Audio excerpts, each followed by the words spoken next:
ভালোবাসেন। ও সেবা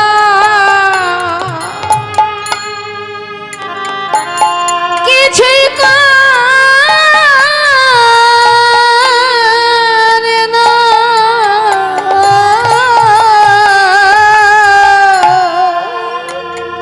ও কৃষ্ণ বলে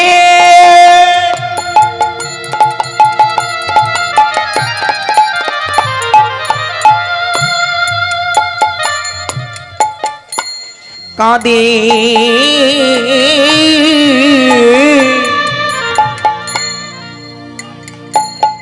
নাই রে,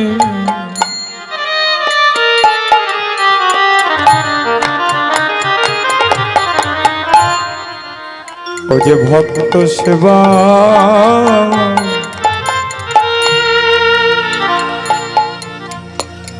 লাগে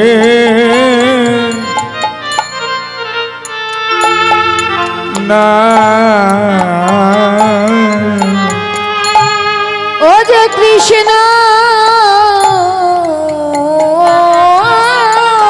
বলে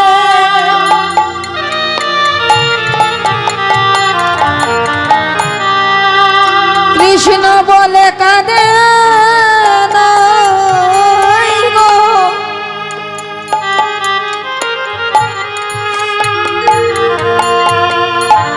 ও যে ভক্ত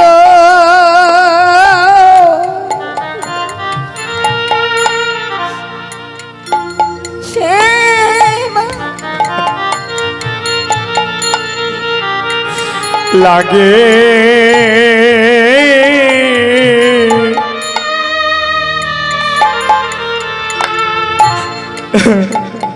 লাগে না,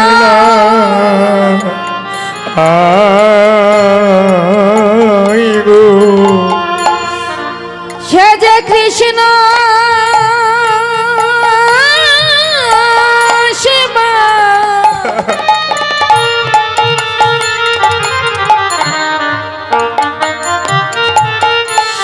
সেবায় লাগে না গো,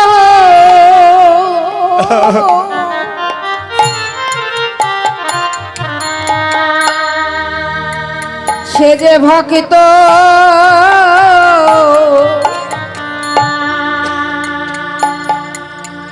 সে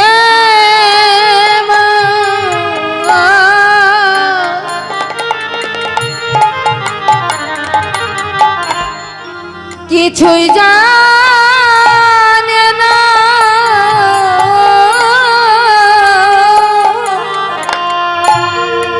ওরে আসা যাওয়া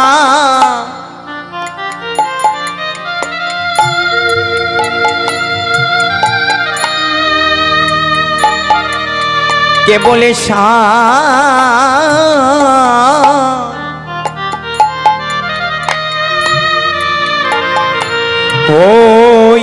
হয়েছে রে, ও যে কৃষ্ণ সেবা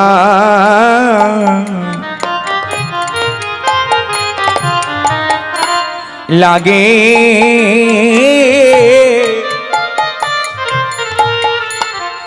নাই রে, অনাশা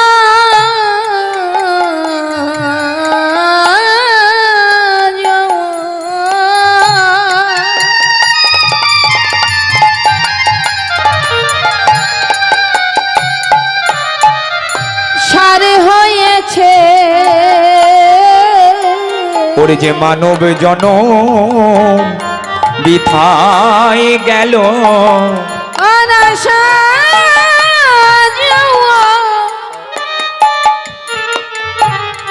সারে হয়েছে, ওরে যে মানব জনম বিথায় গেল, আরে যে আশা সারে হয়েছে, বলি একদিন কৃষ্ণ বলে কাঁদে না, সারে হয়েছে, ও যে যেমন এলো তেমন গেল, একদিন কৃষ্ণ যেমন এলো তেমন গেল। কৃষ্ণ বলে কাঁদে নাই গো। ওদের আসা যাওয়া ছাড়ে হয়েছে। একদিন কৃষ্ণ বলে কাঁদে নাই গো। ওদের আসা যাওয়া সারে হয়েছে। কৃষ্ণ বলে কাঁদে নাই গো। এই আসা যাওয়া সারা হয়েছে। কৃষ্ণ বলে কাঁদে নাই গো। একদিন কৃষ্ণ বলে কাঁদে নাই গো। ওরে ভাই, ও একদিনও কৃষ্ণ বলে কাঁদে না। ওর শরীরটা খেয়ে কি হবে? ও যে বেঁচে থাকতে জ্যান্ত পাপী ছিল, ও এখন মৃত পাপী। ওই পাপীর শরীর খেয়ে আমাদের কোনো লাভ না। এই কথা অর্জুন আমার শুনতে পাচ্ছে। ছোট শ্রীগালটা আমার বড় শ্রীগালটাকে এই কথা শুনেই ছোট শ্রীগালটা বড় শ্রীগালকে ডেকে বলছে, দাদা রে,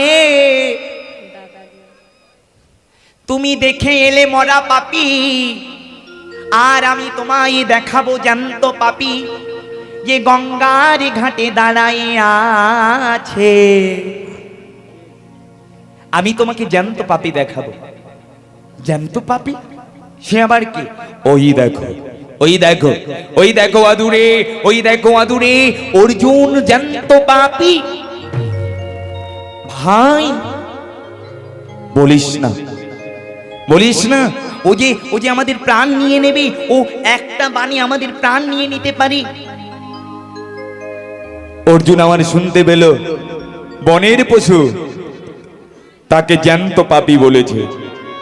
অর্জুন আমার ক্রোধান্বিত হয়ে বলে উঠল, শ্রীগা ওরে চিগা চিগর রে,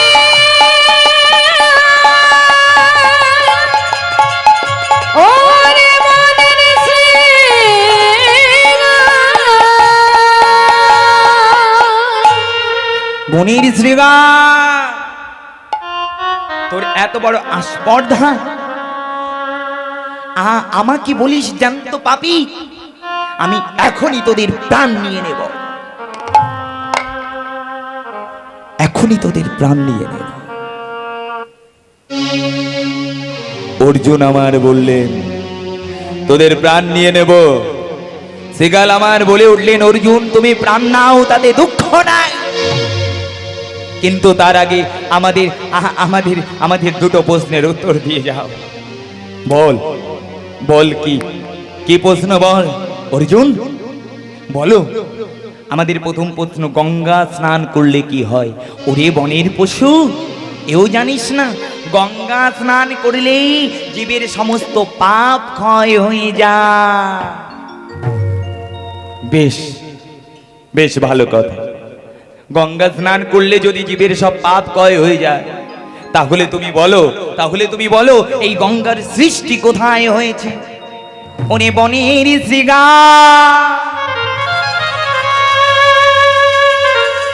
এও জানিস না রে, ওই গঙ্গা আমার সখা শ্রীকৃষ্ণের চরণ থেকে উৎপত্তি হয়েছে রে। হ্যাঁ, এই বছর তোরা জানিস না আমার সখা দাঁড়িয়ে আছে অর্জুন। ওই দেখ আমার কৃষ্ণ সখা দাঁড়িয়ে আছে, ওর চরণ তলে গঙ্গার সৃষ্টি। অমনি বনের শ্রীগাল বলে উঠলেন, ও হে অর্জুন, ও হে অর্জুন, তুমি আমাদের পশু বলো না, আমাদের পশু বলো না, তুমি তো আমাদের থেকে বেশি অধম। আমরা পশু হয়েও গোবিন্দ চিনলাম, তুমি তো মানুষ হয়ে চিনতে পারলে না, তুমি তো মানুষ হয়ে চিনলে না। আচ্ছা অর্জুন, তুমি বললে গঙ্গা স্নান করলে পারে জীবের পাপ ক্ষয় হয়ে যায়, পাপ থেকে মুক্তি হয়ে যায়। আবার তুমি বললে গঙ্গার সৃষ্টি ভগবান শ্রীকৃষ্ণের চরণে। তাহলে যে গঙ্গা স্বয়ং ভগবানের চরণে থাকে, সেই ভগবানের চরণ না ধরে তুমি গঙ্গায় কেন এলে স্নান করতে? তোমার মতো কি পাপী জগতে আর কেউ আছে?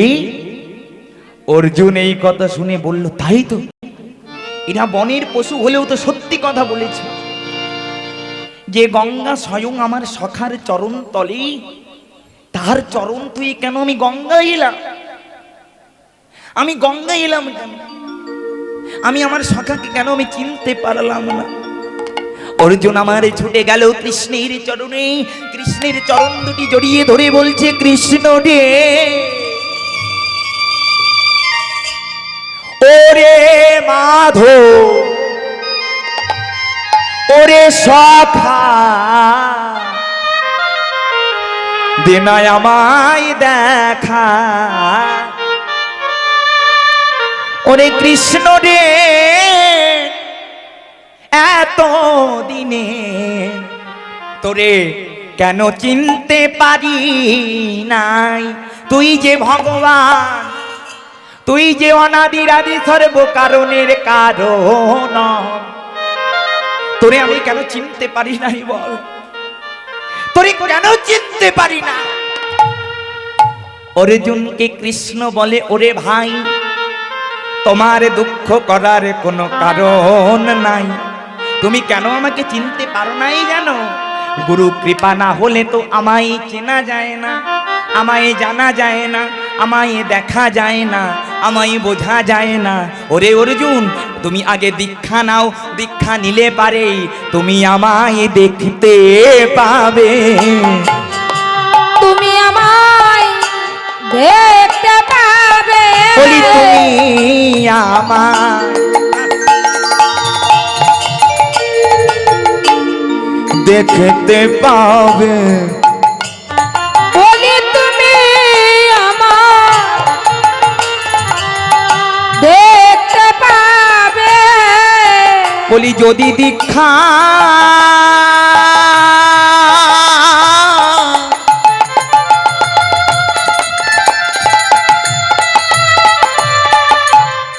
নিতে পারো অর্জুন,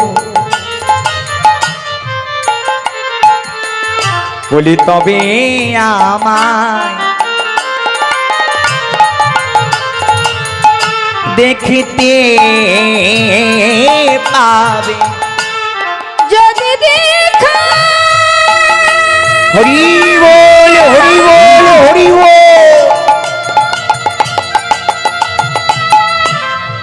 নিতে পারো অর্জুন, তুমি তবে আমার দেখা পাবে। যদি গুরু চরণ শরণ নিতে পারো তবেই আমায় তুমি চিনিতে পারবে।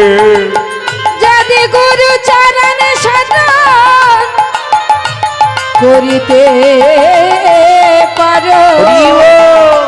বলি তবে আমার দেখা পাবে। যদি ধরিতে পারো গুরুর পায়ে তবেই তুমি আমায় পাবে। যদি ধরতে পারো গুরুর পায়ে তবে তুমি আমায় পাবে। যদি ধরিতে পারো ওই গুরুর পায়ে অর্জুন তবে তুমি আমায় পাবে। যদি ধরতে পারো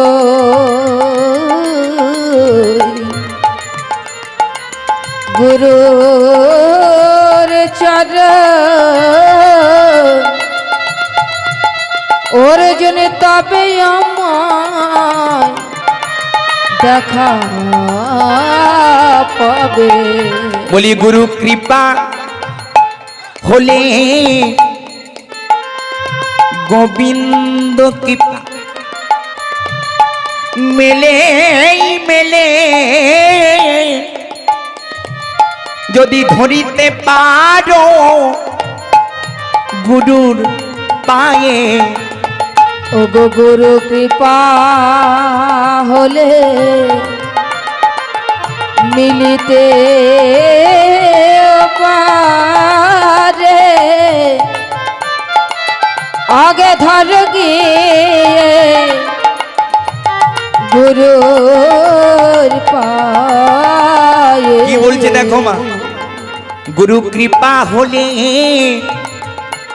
আমার গোবিন্দের কৃপা মেলে, ওরে ধর গিয়ে তোরা গুরুর পায়ে। গুরু কৃপা হলে আমার গোবিন্দ মেলে, তোরা ধর গিয়ে গুরুর পায়ে। রাধে রাধে। বাবা ট্রেনে উঠতে গেলে পারে টিকিট কাটতে হয় না? টিকিট তো কাটতে হয়, তবে তো ট্রেনে উঠা যায়। আর টিকিট না কেটে যদি ট্রেনে ওঠো তাহলে কি হবে? টিটি ধরলে তোমাকে জেলে ভরে দেবে। তেমন এই মহাজন আমার বললেন, যারা গুরুদেবের চরণাশ্রয় করে ওই কৃষ্ণ নামের টিকিট কেটে ওই ভক্তির ট্রেনে উঠেছে, কি হয়েছে জানো? শেষের দিনে কি হলো? তারাই গোবিন্দ চরণে পেল। হরি বল। তারাই গোবিন্দ চরণ পেল, তারাই গোবিন্দ চরণ পেল, তারাই গোবিন্দ চরণে পেল। তারাই গোবিন্দ চরণ পেল। যারা ভক্তি ট্রেনে উঠে গেল, তারাই গোবিন্দ চরণ পেল। যারা ভক্তি ট্রেনে উঠে গেল, আমার গুরু চরণ হিয়াই ধরিল। হরি বল হরি বল হরি বল, চরণ হিয়াই ধরিব। হরি হরি হরি বল। বলি তারাই গোবিন্দের চরণ পেল। যারা গুরু চরণ সার করে কৃষ্ণ নামের টিকিট কেটে বাবা ভক্তির ট্রেনে উঠেছে, তারা কিন্তু আমার গোবিন্দ চরণ পেয়েছে। আর এই সংসারে যারা দীক্ষা নিল না, ওই যে টিকিট না কেটে ট্রেনে ওঠার মতো, শেষের দিনে কি হলো জানো বাবা? বলি জমে তাদের ধরে বসিল, তাদের ধরে বসিল। বলি জমে তাদের ধরে বসিল, ওই জমে তাদের ধরে বসিল, বলি ধরে তাদের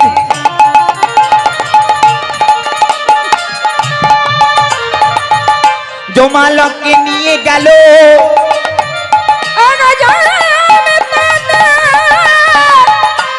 ধরে বসিল, ওই বিনা টিকিটে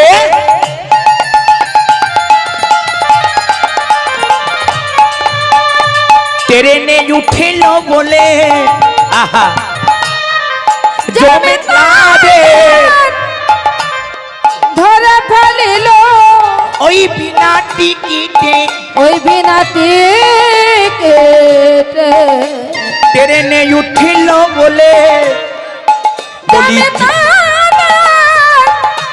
ধরে ফেলিল, বলি বিনা টিকিটে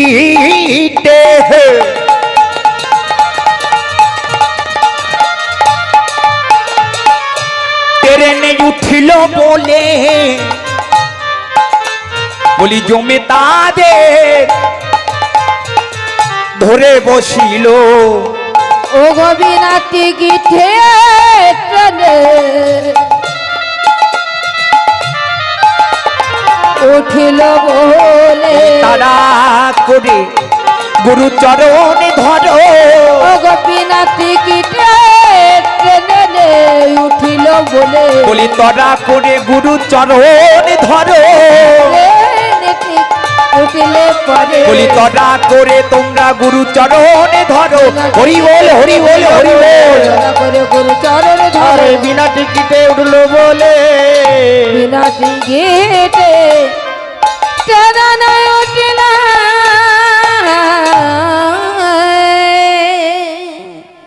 তা বিনা টিকিটে এই সংসারে যদি কেউ থেকে যায় বাবা, শেষের দিনে তার কিন্তু জম ছাড়া তার আর উদ্ধার নাই। ওই জম ধরলে পারেই তার নরকে যেতে হবে বাবা। আর যারা গুরুচরণ আশ্রয় করলো, শেষের দিনে গোবিন্দ আমার বলল, আশ্রয় করিয়া যে জন ভজে কৃষ্ণ তারে নাহি তাজে, আর সব জীবে মরে অকারে।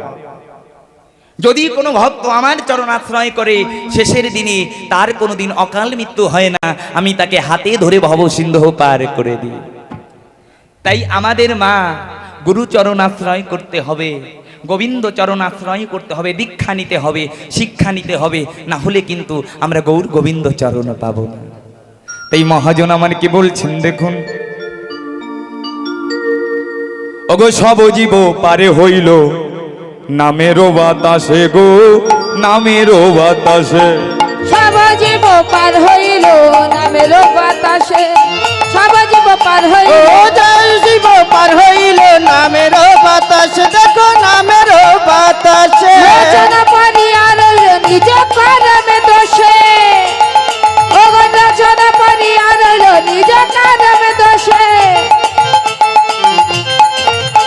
ও লোচন পড়িয়া রইল নিজ করম দোষে। লোচন পারিয়া রইল নিজ কর্মে ওগো দোষে। হলো না হলো না, হলো না হলো না, বলি হলো না হলো না, দেখো হলো না হলো না, ওই গৌর চরণে সার করা হলো না হলো না, গৌর চরণ সার করা হলো না হলো না, আমার গৌর চরণে ভজনে করা হলো না হলো না। গৌর চরণ গরণ বলি করা, লোচন কাদিয়া বলে, গৌর চরণ সার করা, বলি লোচন কাদিয়া বলে, হলো না হলো না, বলি লোচন কাদিয়া বলে, হলো না হলো না, হলো না হলো না, হলো না। ওগো না হলো আমার এ গো,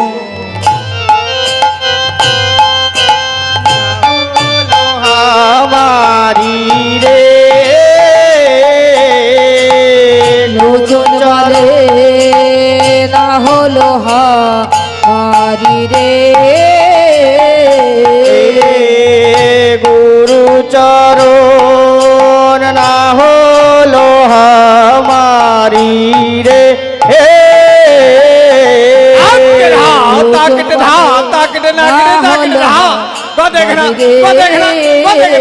গুরু চরণ না হলো আমারি রে, গুরু চরণ না হলো আমারি রে।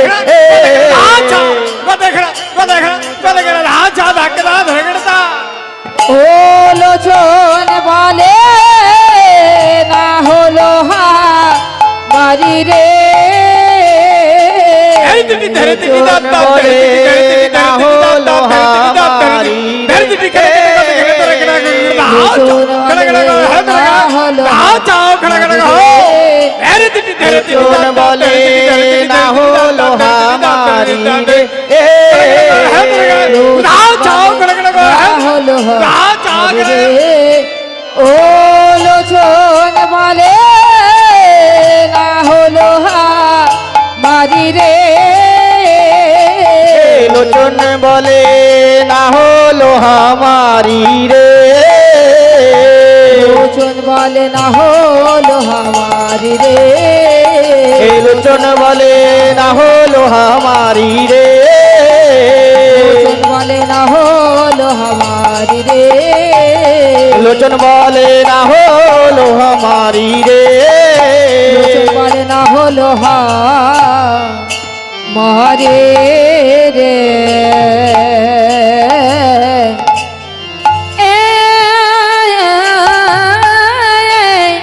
জয় জয় তাই গৌর শীতনাথ প্রেমানন্দে, হানি তাই গৌর হরি হরি বল।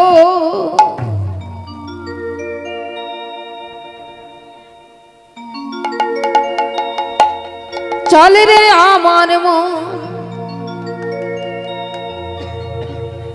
মধুর বৃন্দাবন, যমুনার ধারে ধারে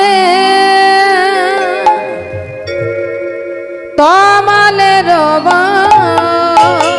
চল রে আমার মন চল মধুর বৃন্দাবন, যমুনার ধারে ধারে তমালের বন। ও একবার চল রে আমার মন, চল মধুর বৃন্দাবন,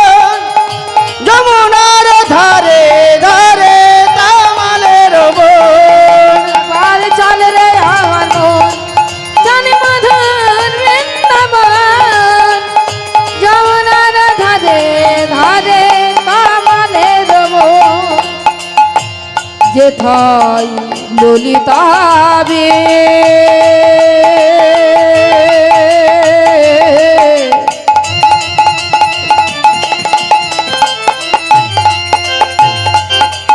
বিশাখা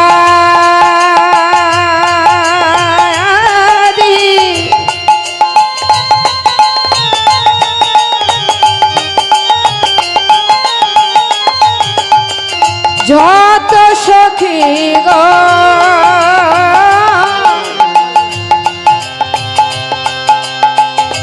যমুনা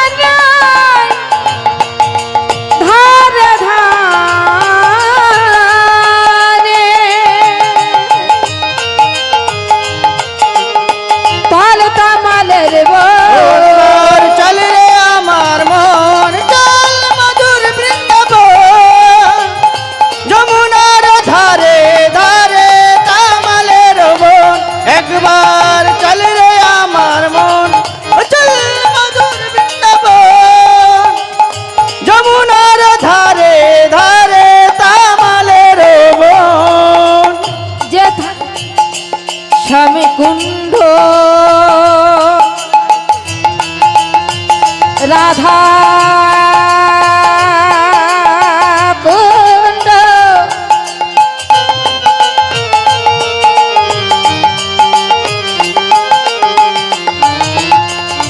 গিরি গগর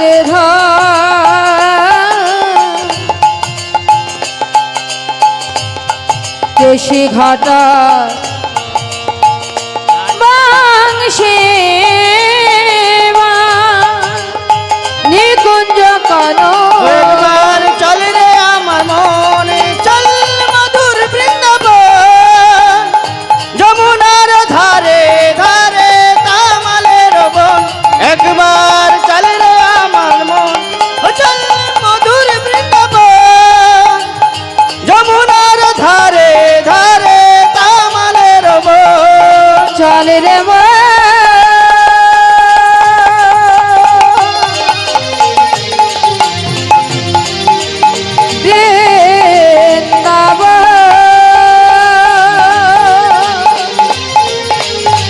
চল রে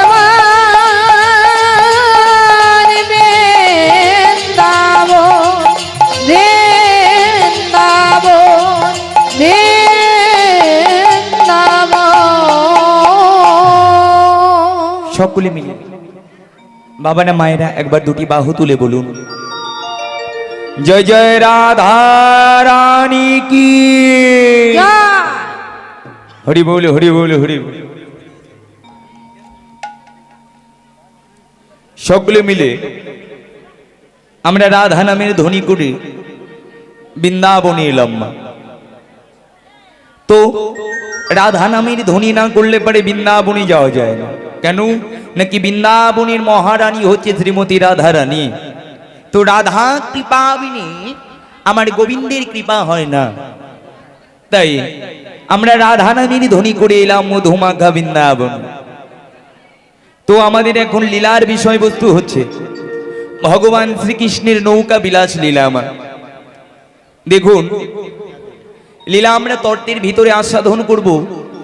তবে আগে জানতে হবে আমরা হিন্দু ঘরের রমণী, হিন্দু ঘরের বাবা, আমরা সনাতন ধর্মের মানুষ। আমাদের সনাতন ধর্মটা টিকিয়ে রাখতে গেলে মা আমাদের সনাতন ধর্মের কিছু মর্যাদা পালন করতে হবে। মায়েরা কথা বললে হবে না। মা কিসের কথা? ও মা কিসে না তো কথা বলছো গো? হরি বল হরি বল। তোমরা যদি নিজেরাই কীর্তন করো তাহলে আমি আর কি করব? শোনো মা, শোনো, কথাগুলো কাজে দেবে। আমি এসেছি আর আসবো কিনা জানি না, কেননা নিঃশ্বাসের তো বিশ্বাস নাই মা। পদ্ম পাতার জল করে টলমল, কখন পড়ে যাবে কেউ জানে না।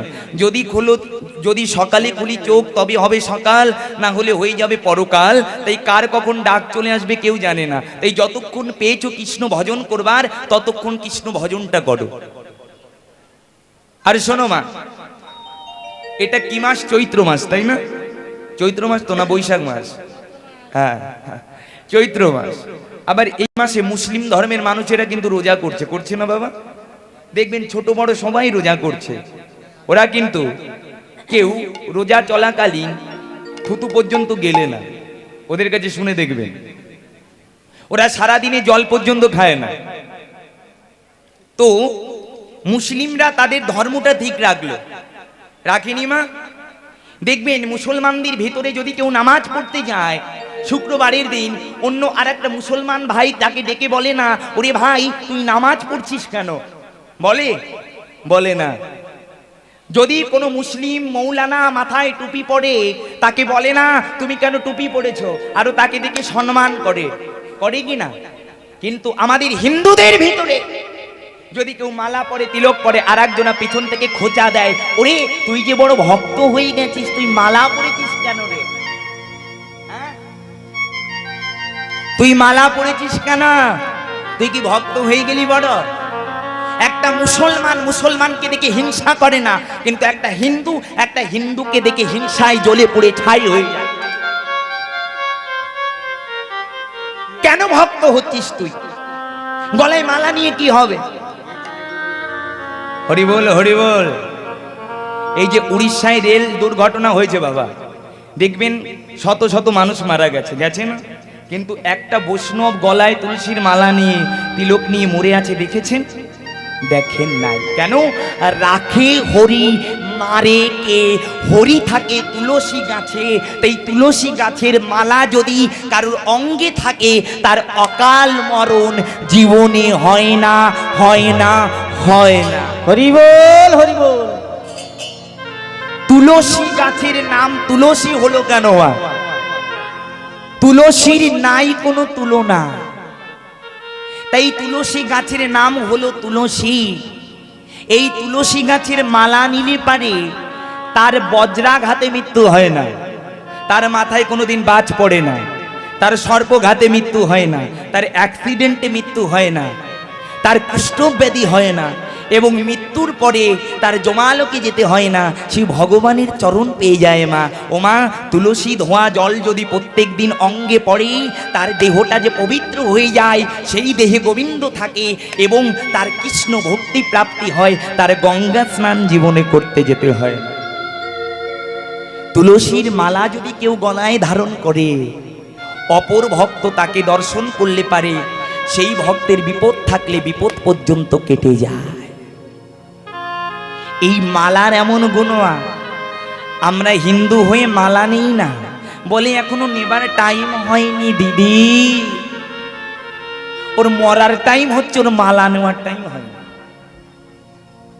আবার বলে এই মালা নিলে পারে নাকি মিথ্যে কথা বলা যায় না, নাকি মাছ মাংস খাওয়া যায় না, না নেওয়ার ফোন দিয়ে। আর কি এগুলো না নেওয়ার ফোন দিয়ে?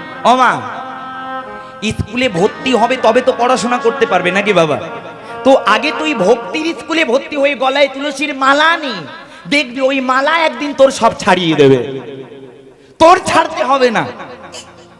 তুই যা পারিস তাই খা, আগে গলায় মালাটা তো নি, আগে চিহ্নটা নিজের অঙ্গে ধারণ কর।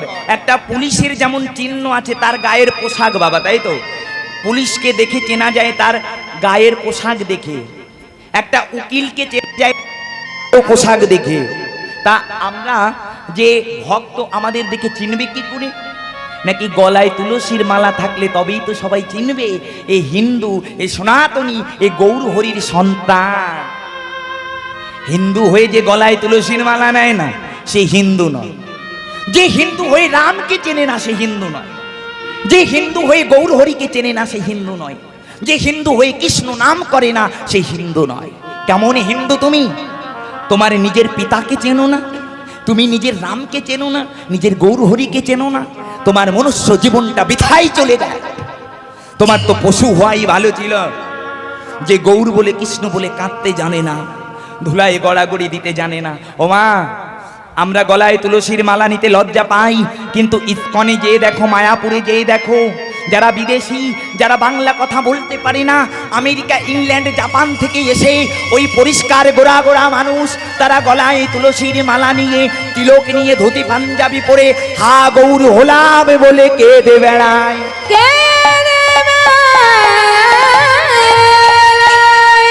আরো সব থেকে লজ্জার বিষয় কি জানো বাবা? হিন্দুদের মন্দিরে মন্দিরে তাস খেলা হয়, কিন্তু একটা মুসলিমদের মসজিদে তাস খেলা হয় না। সব থেকে লজ্জার বিষয় আরো কি জানো বাবা, বাংলাদেশে গিয়ে একটা জিনিস দেখলাম, কি জানো, বাংলাদেশে গিয়ে একটা জিনিস দেখলাম কি, নাকি প্রত্যেক হিন্দু সবাই ধুতি পাঞ্জাবি পরেছে কীর্তনের আসরে। হিন্দুদের পোশাক, সনাতনীদের পোশাকই হচ্ছে ধুতি পাঞ্জাবি, তাই তো বাবা? কিন্তু এখনকার দিনে কি হয়েছে, হিন্দুরা ধুতি পাঞ্জাবি থেকে লুঙ্গি পরছে কিনা বলো, পড়ছে তো, কিন্তু একটা মুসলমানকে দেখুন তো ধুতি পাঞ্জাবি পরে ওই মসজিদে নামাজ পড়তে যায় না। তুমি কেমন হিন্দু, তুমি ধুতি পরতে লজ্জা করো?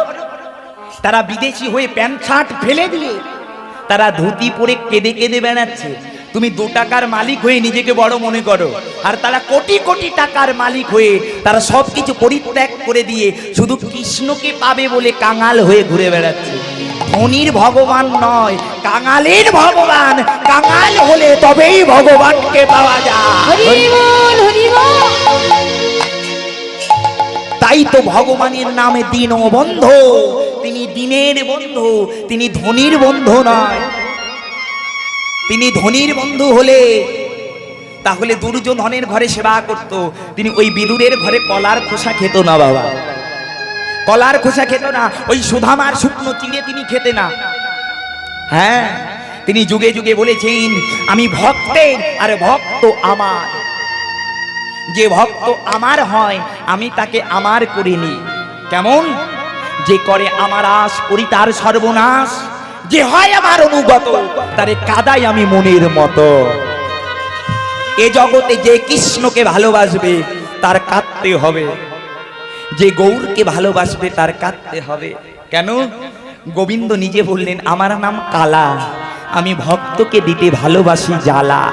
আমার নাম কেষ্ট, আমাকে ভালোবাসলে ভক্তরা পায় কষ্ট, তবুও যদি কষ্ট না পেয়ে ওরা না ভোলে গোবিন্দ, শেষের দিনে ওদের সমস্ত নিয়ে নেই নিরানন্দ।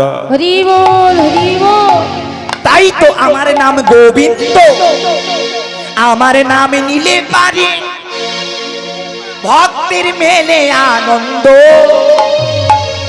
আর যে আমার নাম নেয় সে ধন চায় না, সে টাকা চায় না, সে যে কৃষ্ণ বলে কাঁদিতে চায়। হরি বল। বলে কাঁদিতে যায়, সে যে কৃষ্ণ বলে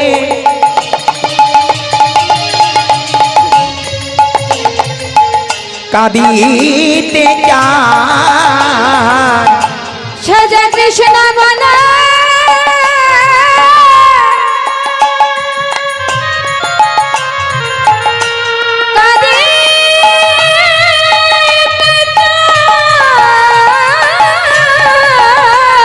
বলি যে ভক্ত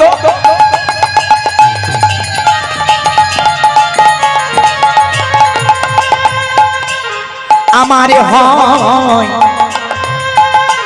সে যে কৃষ্ণ বলে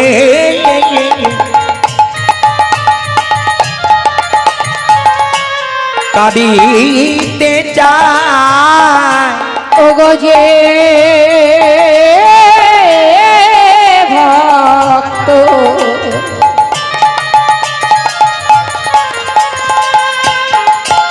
আমার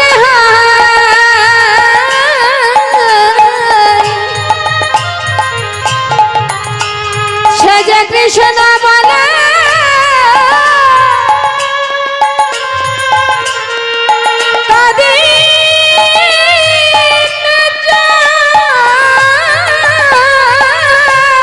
সে অনুধানার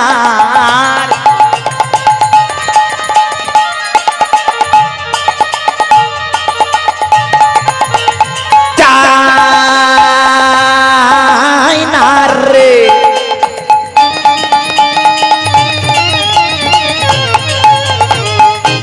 শুধু কৃষ্ণ বলে কাঁদিতে যা। সে যে অন্য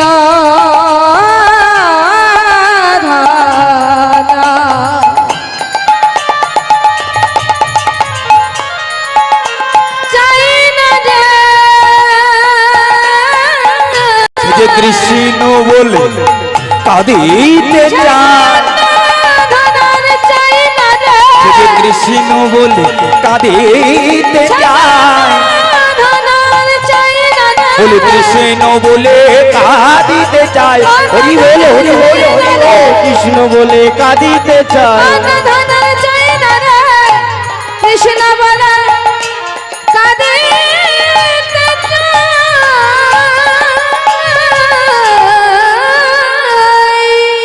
তাই মায়েরা সবাই তুলসীর মালা ধারণ করবেন, আপনাদের ছোট্ট ছোট্ট ছেলে মেয়েকে তুলসীর মালা ধারণ করাবেন, সঙ্গে গীতা রাখবেন, বাড়িতে তুলসী মঞ্চ রাখবেন। কোনো বাড়িতে যদি তুলসী বৃক্ষ থাকে সেই বাড়িটা বৃন্দাবন হইয়া, ভগবান বললেন তুলসী বন যেখানে বৃন্দাবন সেখানে। তাই বাড়িতে তুলসী বন থাকলে সেই বাড়িটা বৃন্দাবন হয়ে যায় মা। তবে তুলসী গাছ রাখার নিয়ম কি শুনে নাও। তুলসী গাছ বাড়িতে কোথায় রাখবে? তুলসী গাছ বাড়িতে রাখতে গেলে ঈশান কোণে রাখতে হয়। ঈশান কোণ কোনটা মা? ঈশান কোণ হচ্ছে উত্তর পূর্ব। এই যে তুলসী মঞ্চটা বসানো আছে, কেন? ঈশান কোণটা হচ্ছে দৈব কোণ। এই কোণ দিয়ে দেবতারা আনাগোনা করে। বাড়ির এই কোণটা যদি পবিত্র থাকে, পরিষ্কার থাকে, সুন্দর থাকে, সেই বাড়িতে মা লক্ষ্মী থাকে। আর যে বাড়িতে ঈশান কোণ অপবিত্র থাকে সেই বাড়িতে অকাল মৃত্যু হয়। ঈশান কোণে কোনোদিন পায়খানা বাথরুমে করিতে না। ঈশান কোণে পায়খানা বাথরুমে করিলে পারে সেই বাড়িতে অমঙ্গল হয়, সেই বাড়িতে অকাল মৃত্যু হবেই হবে, দুর্ঘটনা হবে, অভাব জ্বালা যন্ত্রণা রোগ ব্যাধি সর্বনাশ লেগেই থাকবে। একদিন আমি মেদিনীপুরে এক আসরে এই কথা বলছিলাম, ঈশান কোণে পায়খানা বাথরুম রাখলে পারে বাড়িতে অকাল মৃত্যু হয়। এক মা ইউটিউবে আমার গান শুনে তিনি ফোন করে আমাকে কাঁদছে, বাবা আমার একটি মাত্র ছেলে ছিল, আমি লাখ লাখ টাকা খরচা করে আমি ঘর করেছি, আমি তো জানতাম না ঈশান কোণে পায়খানা বাথরুম করলে পারে বাড়িতে অকাল মৃত্যু হয়। আমি 6 মাস ঘর করেছি, 1 বছরের ভিতরে আমার ছেলে গলায় দড়ি নিয়ে ঘরের ভিতরে মারা গেছে। তোমার কীর্তন শুনে জ্ঞান চৈতন্য ফিরল। শুনে নাও মা, এগুলো শাস্ত্র বলছে, জ্যোতিষ পুরাণ বলছে। ঈশান কোণে যদি কেরুর পায়খানা বাথরুম থাকে সেই বাড়িতে কোনোদিন শান্তি হবে না, হবে না, হবে না। হরি বল। ঈশান কোণে সবসময় তুলসী মঞ্চ রাখতে হয়, মন্দির রাখতে হয়, ভগবানের ঘর রাখতে হয়, তাহলেই সেই বাড়িতে শান্তি হয় মা। তবে শুনে নাও, তুলসী মঞ্চ তো বাড়িতে রাখবে, তবে তুলসী মঞ্চে কি কি লাগাবে না কি কি লাগাবে। অনেকে তুলসী মঞ্চে ভগবানের ফটো লাগায় না। দেখবেন ভগবানের ফটো লাগালে সেই তুলসী মঞ্চে যদি চটির ছোঁয়া লাগে তাহলে অপরাধ হয়, জুতো পরে যেতে নেই, ঝাঁটা পরশ করতে নেই, গোবর পরশ করতে নেই। তুলসী গাছে যদি গোবরের পরশ লাগে তাহলে সেই বাড়ি থেকে লক্ষ্মী চিরকালের মতো চলে যায়। তবে শুনে নাও মা, গোবরের ভেতরে মা লক্ষ্মী কেন থাকে? আর ওই গোবর আর তুলসীর শত্রুতা কেন? বলছে তুলসীও নারায়ণের পত্নী আর লক্ষ্মীও নারায়ণের পত্নী। একটা স্বামীর যদি 2টো পত্নী থাকে মা, তাদের মিল হয় না, ঝগড়া হয়, ঝগড়া হবে। তাই তুলসী আর লক্ষ্মীর সবসময় ঝগড়া হয়। 2 সতীন তো কেউ কাউকে চোখে দেখতে পারে না। তাই লক্ষ্মীর বসতি গোবরে। কেন? যেদিন সমুদ্র মন্থন হলো বাবা, লক্ষ্মী আমার পাতাল থেকে উঠে এলো। লক্ষ্মী আমার গোমাতার কাছে গিয়ে বলছে, গোমাতা আমি কি তোমার গায়ে স্থান পাবো না?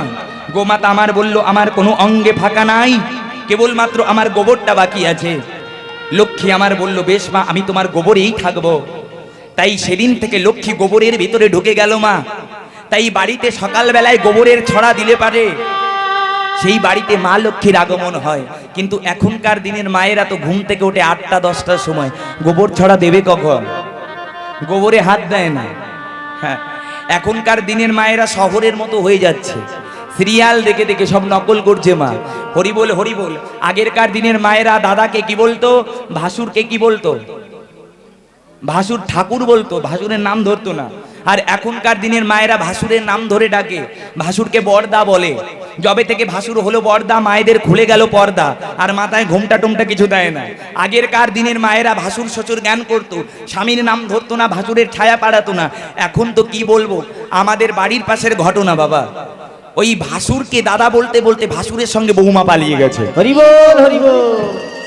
তাহলে কলিকালে কোনো নিয়ম কানুন নিষ্ঠা ভক্তি কিছু না।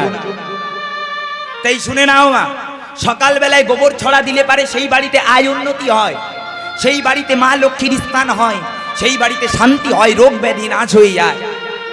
আর তুলসী গাছে গোবর ছোঁয়া দিলে পারে, যদি গোবর তুলসী গাছে লাগে সেই বাড়ি থেকে লক্ষ্মী চলে যায় এবং তুলসীও চলে যায়, শান্তিও থাকে না, ধনও থাকে না।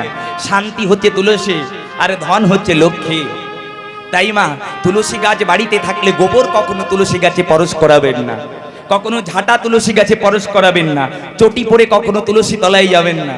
তবে শুনে নাও, বাড়িতে যদি তুলসী বৃক্ষ থাকে মা, এই ভুলগুলো কখনো করবেন না। কি, কবে কবে তুলসী পাতা তুলতে হয়, কবে কবে তুলতে হয় না, এটাই জেনে নাও।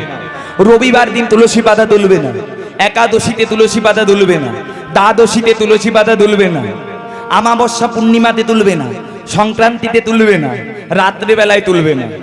তুলসী পাতা তুলতে গেলে তুলসী চরণে গিয়ে তিনটে তালি দিয়েই তুলসী মাতার নাম করে বলতে হয়, হে মা তুমি তো কৃষ্ণ প্রিয়সী, তুমি তো ভক্তি রানী মহারানী, আমরা তো কৃষ্ণ সেবারে কিছু জানি না। ও গো মা, তুমি কি তা করবে, কৃষ্ণ সেবায় লেগে যেও। যদি কৃষ্ণ কৃষ্ণ বলতে বলতে এক হাত দিয়ে ডাল ধরে আর এক হাত দিয়ে পাতা তুলে, তবে শোনো মা, পাতা তুলে কখনো তুলসী পাতা ধৌত করবে না মা। গঙ্গা জলের ছিটে দিয়ে চন্দন না হলে গঙ্গা জল মাখিয়ে বিন্দুটা উপরের দিকে, মাথাটা নিচের দিকে, কৃষ্ণায় গোবিন্দায় বাসুদেবায় না হলে ওম নমো ভাগবতে বাসুদেবায় বলে যদি তুলসী পাতা দিতে পারো, তোমার যে মনোবাসনা গোবিন্দ চরণে জানাবে, তোমার সেই মনোবাসনা পূর্ণ হইয়া। হরি বল হরি বল। তবে তুলসী পাতা কাকে কাকে দেবে, কাকে কাকে দেবে না, তোমাদের বাড়িতে শিবলিঙ্গ অবশ্যই আছে, তাই তো মা? সবাই শিবের পুজো করে, শিবকে তুলসী পাতা দিতে নেই। কেন? তুলসী শিবকে অভিশাপ দিয়েছিল, আমি তোমার সেবায় কোনোদিন লাগবো না। এর তত্ত্ব অনেক বড়, এটা বলবো না তাহলে পালা শেষ হবে না। গণেশকে কখনো তুলসী পাতা দেবে না। গণেশ আমার তুলসীকে অভিশাপ দিয়েছিল যে তুমি সবার সেবায় লাগবে, আমার সেবায় লাগবে না। আর লক্ষ্মীকে কখনো তুলসী পাতা দেবে না, কোনো দেবতার চরণে তুলসী পাতা দেবে না, গুরুদেবের বক্ষে তুলসী পাতা দেবে না, গুরুদেবের মাথায় তুলসী পাতা দেবে। লক্ষ্মী নারায়ণ যদি একসঙ্গে থাকে, নারায়ণের চরণে দেবে, কিন্তু লক্ষ্মীকে দেবে না, কিন্তু প্রসাদে তুলসী পাতা দেবে। আর যদি কোনো ব্যক্তি সকালবেলায় 7টা করে তুলসী পাতা সেবা করতে পারে মধু দিয়ে, তার হার্টের রোগ থাকলে জীবনের মতো ঠিক হয়ে যাবে। যদি তার কুষ্ঠকাঠিন্যতা থাকে, তুলসী পাতা যদি প্রত্যেকদিন গোবিন্দ চরণে নিবেদন করে সেবা করতে পারে, তার পেটের সমস্যা জীবনের মতো ঠিক হয়ে যায়। বলছে সকাল বেলায় ঘুম থেকে উঠেই স্নান করে 1 ঘটি জল যদি কেউ তুলসী তলায় দিতে পারে, মৃত্যুর পরে তার বৈকুণ্ঠবাসী হয়ে যায়, মৃত্যুর পরে তার জমালোকে যেতে হয়। যদি কেউ স্নান করে প্রত্যেকদিন 1 ঘটি জল তুলসী বৃক্ষকে দিতে পারে, তার দিন ভালো যায়, সে গোবিন্দ কৃপা পেয়ে যায়। যদি কেউ সকাল বেলায় ঘুম থেকে উঠেই তুলসী বৃক্ষকে 4 বার পরিক্রমা করতে পারে, বলছে তার আর পুনরায় মনুষ্যকুলে জন্ম হয় না, সে গোবিন্দ চরণে সেবা দাসী হয়ে যায়। ও মা, মরা তুলসী গাছটাকে ফেলে দিও না। ওই মরা তুলসী গাছটাকে যদি ঘরের দরজায় টাঙিয়ে দিতে পারো, তোমাদের জীবনেও ঘরে কোনোদিন বাজ পড়বে না, তোমাদের বাড়িতে কেউ ক্ষতি করতে পারবে না, তোমাদের বাড়িতে কোনোদিন দুরারোগ্য ব্যাধিতে কেউ মৃত্যুবরণ করবে না। তুলসী এমন কৃপা, এমন মহিমা। তাই একবার সবাই মিলে তুলসী মহারানীর নামে জয়ের ধ্বনি, ভক্তি মহারানী তুলসী দেবী কি। আচ্ছা,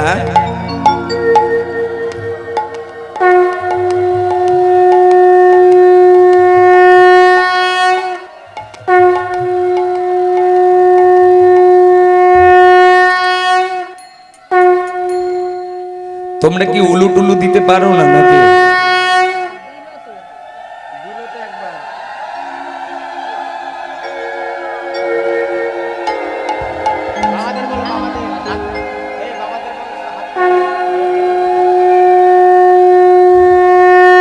আচ্ছা ও মা, এই পেছনের মাগুলো কি সৎ মা নাকি? উলু দিচ্ছে না যে। সবাই মিলে একবার প্রেমানন্দে জয় জয় রাধা রানী কি